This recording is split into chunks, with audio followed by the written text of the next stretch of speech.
International social media Patel Prahlad bhai, excellent report. Hot topic with Hemant, screen पर ले आइए हेमंत जी को फटाफट।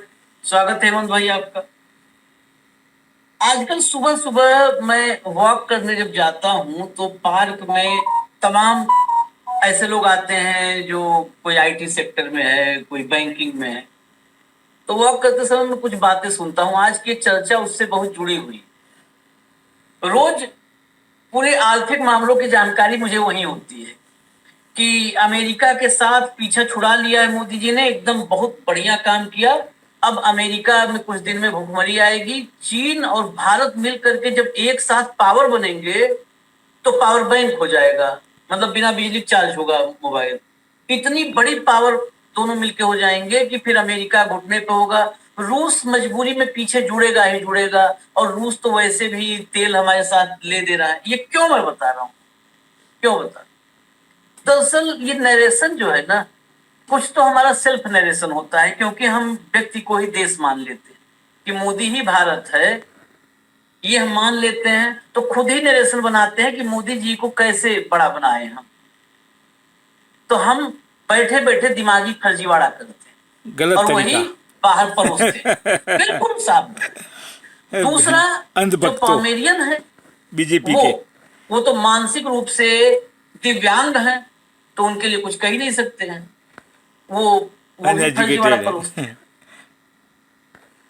सच उससे अलग है।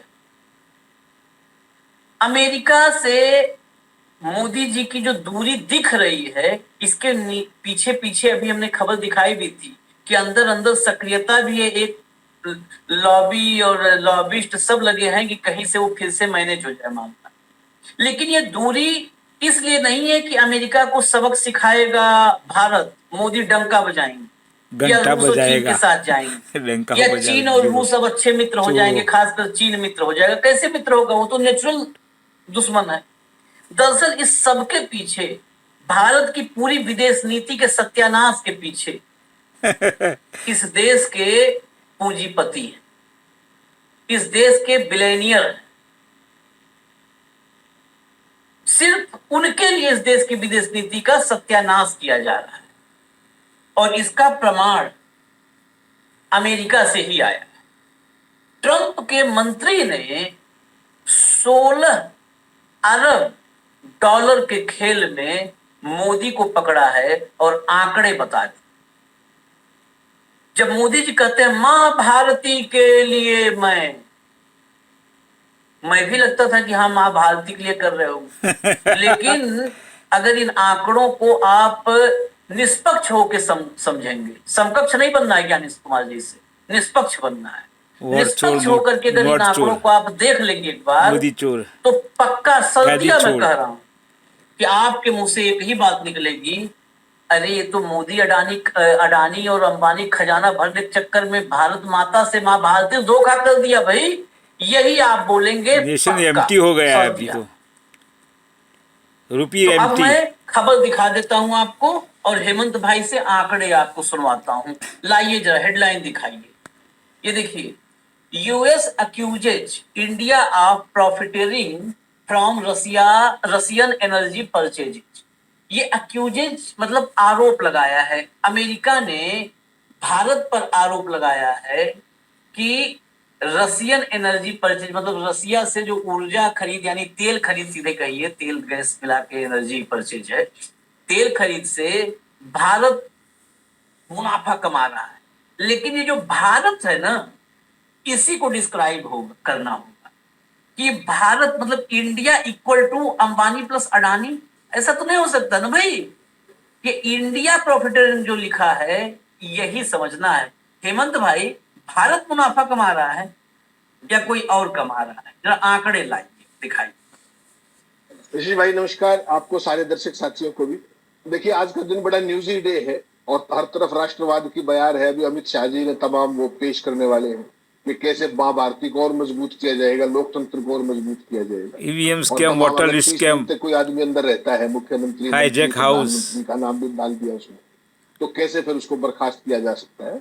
और जमानत कैसे नहीं मिलती, वो तो सारा पता ही है आपको, फिर उस पर कोई बहुत ज्यादा बात नहीं। तो एक तरफ राष्ट्र का निर्माण वहां संसद के अंदर हो रहे हैं, और वो पेश करके, अब सोचिए आप, वो अपोजिशन पे नहीं, उनके अलाइज की भी क्या हालत होगी जो उनके सहयोगी, बहुत सारी स्टेट्स में उनके सहयोगी है, तो सबका नंबर आएगा, तो किसी का देर से आएगा, किसी का तत्काल आएगा, इतना सफर।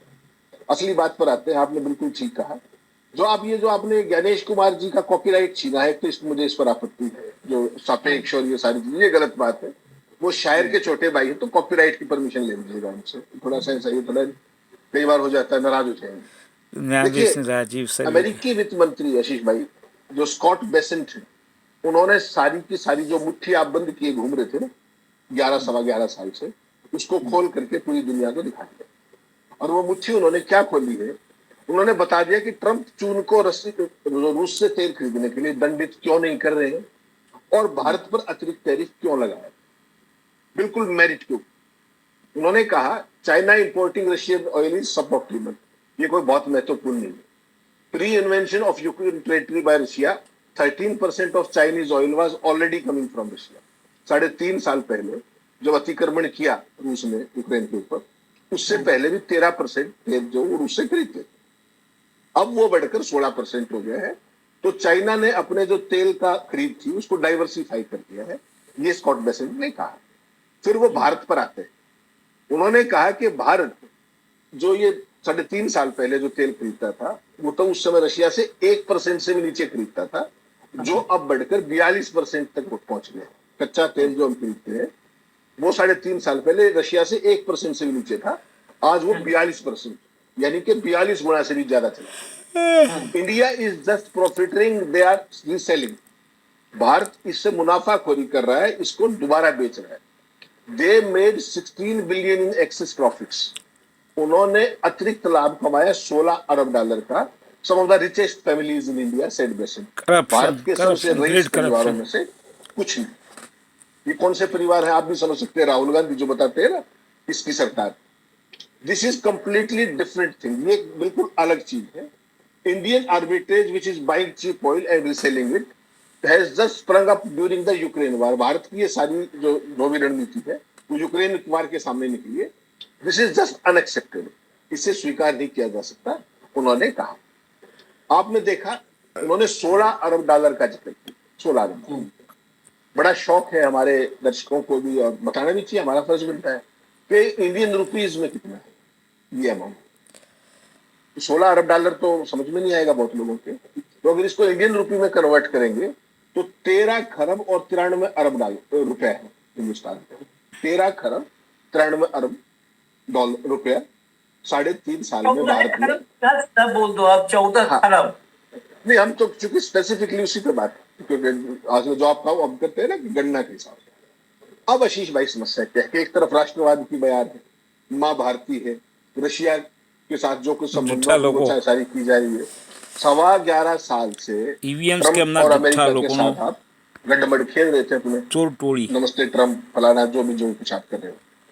अब अमेरिका ने जब ये बात बिगड़ी तो सीधे मोदी की दुखती रग पर हाथ रख दिया, दुखती रग पर। अगर कोई समझेगा तो उसने रूस से सस्ता तेल खरीद कर मोटा मुनाफा कमाने वाले देश के सबसे धनी लोगों की और साफ इशारा अमेरिका से है। यहाँ तो किसी की हिम्मत नहीं। राहुल गांधी कभी कभी करते हैं, उसको आपके पोमेरियन हजम कर जाते हैं, पार्लियामेंट में बताते ही। तो सस्ते तेल जनता की जरूरत पूरा करने के नाम पर लिया गया, और माल किसने कमाया? फाइनेंसरों ने, जो साहब को फाइनेंस करते हैं, धन्ना सेठों ने, धन कुबेरों ने, पूंजीपतियों ने। जनता को कोई एक नए पैसे का लाभ मिला था, एक सिंगल नए पैसे, और उसका दंड कौन भुगतेगा? उसका दंड भुगत रहे हैं भारत के आम लोग, जो टेक्सटाइल सेक्टर में जो काम कर रहे हैं। आपको पता है टेक्सटाइल सेक्टर पर जिस तरीके की सारी स्थितियां हुई, और 50% के आसपास अब टैरिफ लग चुका है। 25% रूटीन में रेसिप्रोकल और 25% प्रीमियम, 50% हो गया। वो हमारा सारा जो टेक्सटाइल है, चाहे हमारे गारमेंट्स है, चाहे हमारी कारपेट्स है, चाहे हमारी बाकी चीजें, वो सारे का सारा अमेरिकन मार्केट में कॉम्पिटिटिव प्राइसिंग में नहीं रहा, और जब वो नहीं रहा तो हम वहां मार्केट से बाहर हो जाएंगे। तो वैसी सूरत में आशीष भाई, जो एक तो भारतीय जो एक्सपोर्टर थे वो मारे गए, दूसरा हमारा जो टेक्सटाइल इंडस्ट्री में जो कर्मचारी है, जो गरीब मजदूर है, श्रमिक है, वो मारा गया। किस लिए मारा गया? क्योंकि मोदी जी अपने खरबपतियों को धन कमाना चाह रहे थे सस्ते रूसी तेल से। 30% सस्ता रूसी तेल 3.5 साल से, और भारत की पूरी जनता को 144 करोड़ जनता को ₹1.44 का लाभ हुआ। तो आप बता दो, और वहां पर 13 खरब 93 अरब रुपए का लाभ कहा गया, इसकी जेब में गया। और बिल्कुल हजम है, मां भारती जिंदाबाद, राष्ट्रवाद जिंदाबाद, और वो सारी चीजें। भारत की जनता को कभी सस्ता ईंधन क्यों नहीं मिला? और सबसे अमीर परिवारों ने दोबारा बेच करके, रिप्रोसेसिंग करके उन्हीं देशों को बेचा जो प्रतिबंध लगा रहे थे। कौन? अपने जितने भी यूरोपियन कंट्रीज और वो सारे के सारे, और वो अमेरिका के एलाई है। तो आपको ये समझना पड़ेगा कि ये जो अतिरिक्त मुनाफा है ये किसकी कीमत पर कमाया गया? भारत की विदेश नीति की कीमत पर कमाया गया, या हाँ या ना? भारत के गरीबों की कीमत पर कमाया गया, भारत की अर्थव्यवस्था की कीमत पर कमाया गया, भारत की अंतर्राष्ट्रीय साख की कीमत पर कमाया गया। मैं दूसरी बात कहता हूं, जो कुछ करना है कीजिए, खुल के, फिर छाती ठोक के कीजिए। चुपते क्यों आप? चुपते क्यों फिर रहे हो? कभी कहते हैं कम कर दिया, अगले दिन सूत्र बताते हैं कि कम नहीं किया है, फिर अमेरिका से इंपोर्ट बढ़ा लेते हैं चुपके से 3 गुना पहले ही 4 महीने में, फिर उधर कूद जाते हैं। अब चाइना के विदेश मंत्री के साथ वो गलबैया चल रही है। कल जयशंकर यहां मिलकर के रशिया पहुंच गए हैं, उधर अमेरिका को सेट करने की तैयारी चल रही है। आप करना क्या चाह रहे हैं? आप चोरी। देश चला रहे हैं या सर्कस चला रहे हैं? देश नहीं, वो क्या रहा है? देश नहीं चला रहे, चोरी समस्या क्या है? करने के लिए 16 वो अरब चला रहे डॉलर हैं। कोई ऐसे ही नहीं होता। आप क्या के सत्ता में आए? सब स्कैम है। ये 5 ट्रिलियन इकोनॉमी, फलाना 1 ट्रिलियन इकोनॉमी। ये जो 16 अरब डॉलर है, आपको पता है ये 1.39 ट्रिलियन है। 1.3 ट्रिलियन डॉलर तो अपने दोस्तों को कमा दिया 3.5 साल में। सोचिए आप, और मां भारती को मजबूत कर रहे हैं, भगत राष्ट्रवाद की चाशनी में लेटे हुए। घंटा मैं गुरु आप जुठा सवाल करता गुरु। हूं, देशद्रोही है, अभी थोड़ी देर में आ जाएंगे आपके वो जो मित्र हैं, सारे टाइमलाइन पे। सवाल केवल इतना है कि क्या वायदा भारत की अर्थव्यवस्था को, भारत को विश्व गुरु बनाने का, भारत का डंका बजाने का, और घंटा ये सारी बजाएगा चीजें करके, ये बेसिकली जैसे दानो। ये जो सरकार है, क्या ये भारत की सरकार है क्या? आपको ऐसा लगता है? चंद लोगों की, a government of the few, for the few, by the few. Bharat की सरकार अगर हो तो 144 करोड़ भारतीयों के साथ काम करेगी, उनके लिए काम करेगी, या किसी के व्यक्तिगत मुनाफे के लिए काम करेगी? मुझे केवल ये बात बता दीजिए। ये सरकार क्या पूंजीपतियों की सरकार है? क्या पूंजीपतियों के लिए है? क्या पूंजीपतियों के द्वारा है? और ये चीज आप, मैं यहां नहीं कह रहा, मैं किसी बहुत जिम्मेदारी के साथ एक बात और कह रहा हूं। जो कुछ अमेरिका के साथ हो रहा है वो उद्योगपतियों के कारण हो रहा है, जो वहां से तेल खरीद लिया, ये कर दिया। और जो कल आपने शाम को हल्का सा इशारा किया था और जिस पे हमने पूरा डिस्कशन किया कि कैसे चंद वो उसके लिए, अपने अमेरिका को रिझाने के लिए, हमारे जो कॉटन फार्मर्स थे उनको बीच मजदार में खड़ा करके उससे 11% हटा लिया। लाल किले पे 3 दिन पहले क्या कह रहे थे, अब क्या करें? तो अब जो है उस सारे के गार्ड के अंदर, उसके पर्दे के पीछे जो चाइना के साथ गलबैया चल रही है, वैसे ही चल रही है क्या? चाइना के साथ 3 टॉप उद्योगपति कौन से हैं जो वो चीजें फैला रहे हैं? नंबर 1 अडानी, जो जाकर के, मैंने कल कंपनियों के नाम भी बताए बाकायदा आपको, अंबानी और सचिन जिंदल। उन तीनों के उसके सारे के सारे उसमें किस तरीके से वो डायरेक्ट चाइना की बजाय हांगकांग, ताइवान, सिंगापुर, वहां की सब्सिडीज के जरिए ऑपरेट करना चाह रहे। तो भारत जो 11.25 साल पहले सही मायनों में एक डेमोक्रेटिक कंट्री था, एक देश के लिए, लोगों के लिए काम करने वाला था, of the people, for the people, by the people, वो नया भारत आपने बना दिया of the cronies, for the cronies, by the cronies. अगर ऐसा नहीं तो मुझे बता दीजिए आप, ये रशिया वाले तेल को लेकर के जो ये स्यापा चल रहा है, ये किसके लिए चल रहा है? इन्हीं के लिए चल रहा है ना। जो ये पेनल्टी चली, जो टैरिफ लगा इतना, ये किसके लिए लगा? इन्हीं लोगों की मुनाफाखोरी के कारण लगे ना। 144 करोड़ ने तो बेचारे ने कुछ नहीं किया, वो तो भुगतभोगी है केवल। रोजगार उसके जाएंगे, मार उन पे पड़ेगी, और पैसा कमा गया कौन? ये जो नीति थी, ये भारत की आपने कभी इतिहास में नहीं देखी गई। और जो ये इस तरह का पैसा है, अराप्शन ऑफ पैसा, जो विंडफॉल गेन कह सकते हैं आप, it has come from nowhere, unexpected quarter. 3.5 साल से यूक्रेन और जब रशिया का हुआ तो आपदा में अवसर का फॉर्मूला लगा दिया, और यही लोग मुनाफा कमाते ऑफ द वर्ल्ड। तो सवाल ऐसी भाई है कि ये जो लोग मुनाफा कमा रहे थे, ये जो इतना भारी भरकम पैसा, आप जो बार बार कहते हो ना पोमेरियंस का तो नाम बदनाम है, वो तो पार्ले के सारे जिंदा है, उन बिस्किट्स के सारे जिंदा है। असली खेल तो ये देखिए ना, जो केक खा रहे हैं, केक पाई सब कुछ यही खा रहे हैं।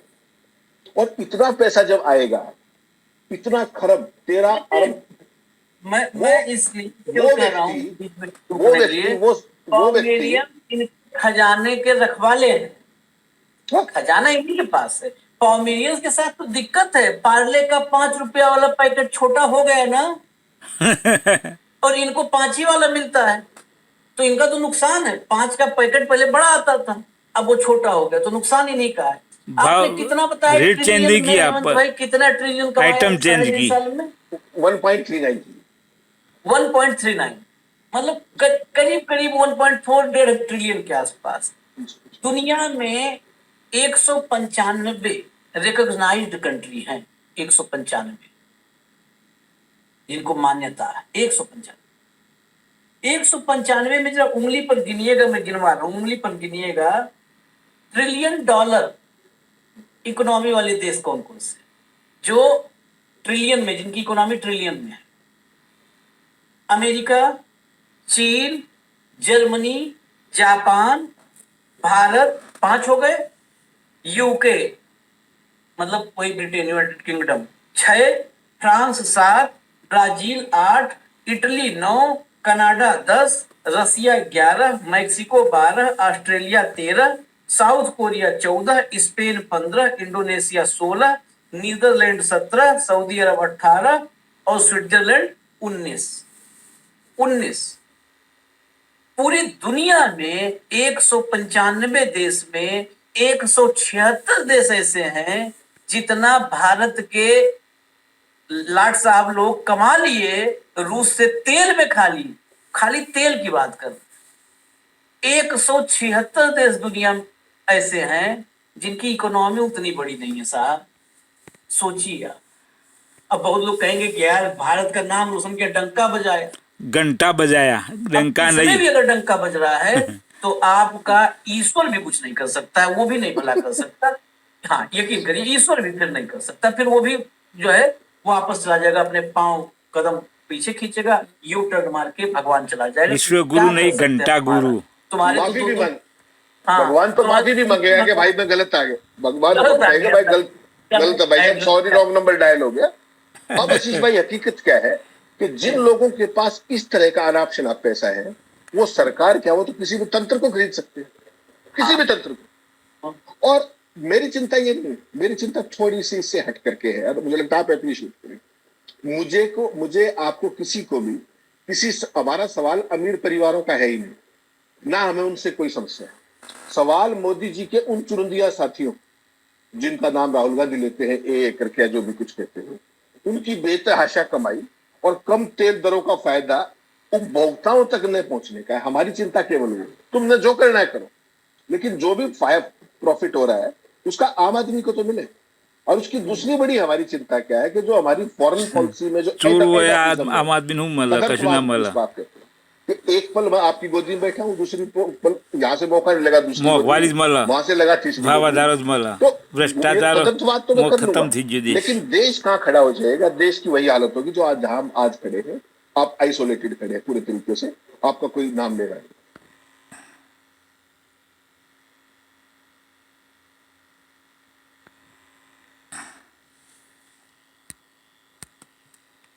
सारे लोग अमेरिका से तुलना करने लगते हैं, ये है वो है। भारत के शासन की तुलना अमेरिका से करना, मैं कहता हूं ये बेतुका है। और इसका मैं एक उदाहरण देता हूँ। शुरू में हम सबको आशंका थी, और जो ठीक भी थी तरीके से, क्योंकि हमने वो चीजें यहाँ पे देखी है भारत में, अब भी देख रहे पूरी दुनिया में। जैसे अडानी अपने यहाँ है, मोदी जी के प्रिय अडानी भी है, एक और भी है जिन्होंने इसमें सारा काम किया। वैसे ही उनके भी एक मित्र आए थे जिनके साथ उनका झगड़ा वगड़ा हो गया और वो सारी चीजें। तो उस समय क्या था कि वो भी वहां वही काम करेगा जो भारत में ये लोग कर रहे हैं 11.5 साल से। और आपने देखा over a period of time कहां गया एलन मस्क, वो उसने फाइनेंस किया ट्रंप को, फायदे भी उठाए इनिशियली तमाम इसके उधर उधर के, लेकिन जो बड़े प्रोजेक्ट थे वो उसको नहीं मिले। और उसकी जो सब्सिडी थी ईवीज की, वो भी कहीं ना कहीं बिग बोल्ड ब्यूटीफुल टैक्स के उसके अंदर करके उसके जो कानून बना उसमें चली गई। लेकिन वो ट्रंप के उस पर बेताल की तरह सवार नहीं था। उसने अपना काम किया, उसने जो भी छोटा मोटा किया, एंड ही इज आउट। और वहां की आप एक चीज और मत भूलिएगा, वहां के डिस्ट्रिक्ट लेवल के कोर्ट जो फेडरल जजेस, आपने 20 प्रोग्राम मैंने आपने किए हैं, वो ट्रंप के फैसलों पर 1 मिनट में स्टे लगा देते हैं। हाँ तो आप जो अमेरिका से आप तुलना करते हो ना, वो तुलना यहाँ इसलिए नहीं कि यहाँ तो अडानी के ऊपर इलेक्शन कमीशन तो सुधरित नहीं जी, उन्हें उच्च 14 वर्ष थी जितने दुनिया भर सूरत के आरोप स्टॉक मार्केट के हो सकते हैं, सारे के सारे लगे।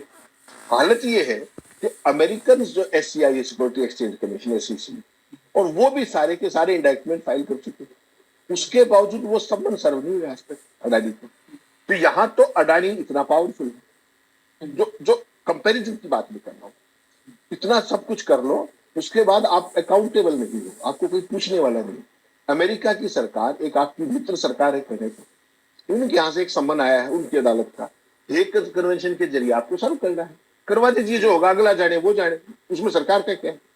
वो भी अब तक देख लीजिए 6 महीने हो गए, वो सर्व नहीं हुआ। तो अमेरिका के सिस्टम से भारत के सिस्टम की तुलना आप कैसे करें? यहाँ पर खुला खेल फरुखाबादी 3.5 साल से चल रहा है। 30% सस्ता तेल लेते हो, दुनिया की सबसे बड़ी रिफाइनरी आपके पास है, रिफाइन करते हो और उन्हीं देशों को जा बेचते हो इंटरनेशनल प्राइसेस पे, जो उस पर बैन लगवा रहे हैं। और वो क्यों खरीद रहे हैं? क्योंकि उनको कहीं और मिल नहीं रहा। अब सोचिए, आप इसको अगर आप आपदा में अवसर नहीं कहेंगे तो क्या कहेंगे? और ये भारत के लोगों की कीमत पर, भारत के गरीब आदमी की जेब की कीमत पर, भारत की अर्थव्यवस्था की कीमत पर, भारत की विदेश नीति की कीमत पर, ये सारा काम आप क्यों तबाही हुई? इसलिए तो हुई। क्या अगर देखिए चाइना ने खरीद रहा है, चाइना ने तो 1 लीटर कम नहीं किया, खरीद रहे ना वो, फिर अपना दम दिखाइए कि हम तो खरीदेंगे। फिर हाँ। आपने भाई मैं करूंगा, आशीष चित्रांशी कर लीजिए, आप क्या करेंगे? जाइए करिए। या तो वो तरीका है जो शी जिनपिंग ने किया, उन्होंने कहा कि हम ये कर देंगे, उतना ही टैरिफ शाम पे ठोक दिया, आज उनका रेयर अर्थ मटेरियल सारा बंद कर दिया। किसने घोषणा की? 1 में ट्रंप ने घोषणा की कि हमारी ट्रेड डील होगी। बता दीजिए आपको क्या ट्रेड डील, पता है किसी को? ही केम ऑन बैक फुट। और वो जो जैसा कल आप चर्चा कर रहे थे कि वो जो टैरिफ लगने थे वो नवंबर तक टाल दिए। क्यों? तो भैया लाल आंख डाल करके खड़ा हुआ है वो। और आप क्या कर रहे हैं? आप करके आए थे जिक्र क्या कि चीन की आंख में आंख डाले थे, यही कहा था ना, लाल आंख डाल के। और आज आपकी हालत क्या है, ये मैं वो शब्द प्रयोग नहीं करना। अभी पूरी दुनिया देख रही है किस तरीके से जो चाइना के साथ जो कुछ हो रहा है, जिस तरीके से रशिया बाकी देश का, अरे ये सारा काम ठीक ही था आपका। रशिया हमारा all weather time testing thread था, उसको बर्बाद किसने किया? उसके संबंधों की तबाही किसने की? वहां जाके जो करते फिरे, हाउडी मोदी करते फिरे ट्रंप सरकार, ये मोदी जो है यहाँ पे नमस्ते ट्रंप, क्या मतलब था इन बातों का? और अब हालत ये है कि आपके मुंह से ट्रंप का नाम नहीं निकलता। उस भाई ने 44 बार ये बोल दिया कि मैंने भारत पाकिस्तान का वो ऑपरेशन सीज फायर करा, युद्ध इसमें जो था सिंदूर करवाया। हालत ये है कि जब कहीं कुछ नहीं मिल रहा है, ऑपरेशन सिंदूर को लेकर लाल किले पे जाके खड़े हो जाते हैं। सिंदूर फेल अपना संसद में दिया ना, लाल किले पे दिया। अब CBSE के सिलेबस में उसको ले है। अरे भाई आपके पास कुछ है क्या? What are you doing?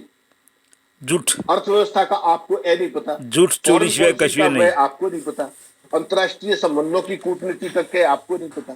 तो आपको केवल फोटो खिंचवाने के लिए आए क्या, या अपने दोस्तों को खरबपति से और कुछ बनवाने आए? What is this going on? ये सवाल तो कोई तो पूछेगा ना। संसद के अंदर किसी मुद्दे पे बात कर लो। 21 जुलाई को याद होगा आपको, बाहर राष्ट्र के नाम प्रवचन दिया था, परिसर में खड़ा होकर हर मुद्दे पे बात करने को तैयार है। किन किन मुद्दों पे बात होगी जरा बता दीजिए, किन मुद्दों पे बात होगी संसद में? कल खत्म हो जाएगा हाउस, बता दीजिए किन किन मुद्दों पे बात करा ली और क्यों नहीं हुई, और आज तक क्यों नहीं हुई? 11.25 साल सब फिक्सिंग है। अब संसद के फेग एंड पे जब सेशन हो रहा है, कब ले आए कि सारे जो इतने भी पूर्व प्रधानमंत्री, मुख्यमंत्री, मंत्री, इसकी क्या जरूरत है भैया? जब तक कोई आदमी Alibaba EVM scam, water restore company, EDC with उस विषय पे ये विषय सबसे गंभीर है। ये लोकतंत्र को जो ताबूत जो तैयार कर रहे हैं, उसमें आखिरी कील ठोका है इन्होंने। अगर ये कानून बन गया ना बिल, तो इस देश में 1 पार्टी रूल हो जाएगा। ये अभी इस चर्चा में, अमेरिका की चर्चा में हम बता दे रहे हैं, फिर 1 पार्टी रूल होगा। रही बात आपदा में अवसर की, हम भी चाहते हैं कि आप आपदा में अवसर देश में क्रांति हो जाएगी, लेकिन वो अवसर बांग्लादेश की तरह, वो अवसर भारत के 143 करोड़ नागरिकों को मिले। वो अवसर मोदी और शाह के लिए नहीं चाहिए, हमें नहीं स्वीकार है। वो भाजपा के लिए, संघ के लिए और उस इकोसिस्टम के लिए नहीं चाहिए। वो आपदा में अवसर अडानी और अंबानी के लिए नहीं चाहिए। जो 14 खरब के आसपास अमाउंट बताया है, इस देश के नागरिकों में 15 लाख दे रहे थे ना खाते में। अगर 143-44 करोड़ बहुत बड़ी आबादी होती, अगर सब में बांटा जाता ना, एक एक आदमी के हाथ में रखा जाता तो हजार रुपया आता, करीब करीब 1000 रुपया आता, 900 950 इसी आसपास आएगा। आप सोच लीजिए, लाल आंखें कह के आए थे, लाल आंखें दिखाएंगे, और जब आंखें दिखाते हो तो पीली होती है, सामने वाला कहता है जान तो छोड़ो इसको, बीमार है। तो बीमार अच्छे पीली आंखों में रंगा पीला बीमार अच्छे, और जिधर आंख दिखाते कहते छोड़ दो, देने कैंसर था उनसे, बीमार आदमी है, जान दो, जाओ गेट वेल सून। और गेट वेल सून भी आदमी धक्का मार के कहता है जल्दी जा गेट वेल सून, वो भी छोड़कर चला जाएगा। बनाइए कानून हेमंत भाई, एक कानून ये भी बने कि कोई उद्योगपति, भाई कभी न कभी तो बदलेगा, कोई उद्योगपति 30 दिन अगर जेल में रहता है तो उसकी सारी संपत्ति राष्ट्र की हो जाएगी। बना दो एक बार कानून ना, ठीक बात है? That be the pyramid, yes.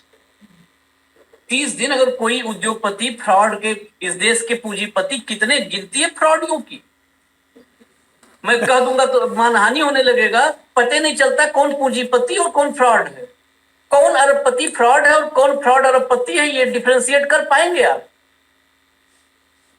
कौन अरबपति आज फ्रॉड है और कौन अरबपति कल फ्रॉड बनने वाला है, डिफरेंशिएट कर पाएंगे आप, या भविष्यवाणी कर पाएंगे? उनके लिए लाओ ना कानून।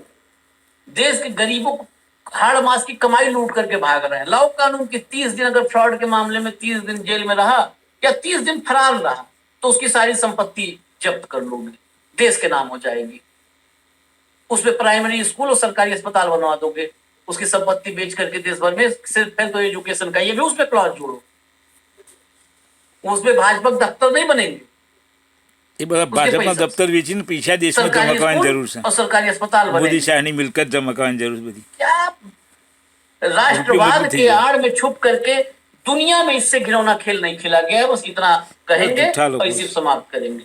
पूरी दुनिया में राष्ट्रवाद की आड़ में ऐसा घिनौना सियासी खेल कहीं नहीं खेला गया है, वो देश कितना भी तबाह बर्बाद रहा हो या कितना भी आबाद रहा, और देश खत्म हो जाएगा बाद में मालूम होगा, जर्मनी खत्म हो गया बाद में हिटलर का मालूम हुआ, जैसा मोदी का होगा। आबाद था, आज भी आबाद, लेकिन बर्बादी, कहते हैं दीमक लग जाना, वो दीमक लगा है।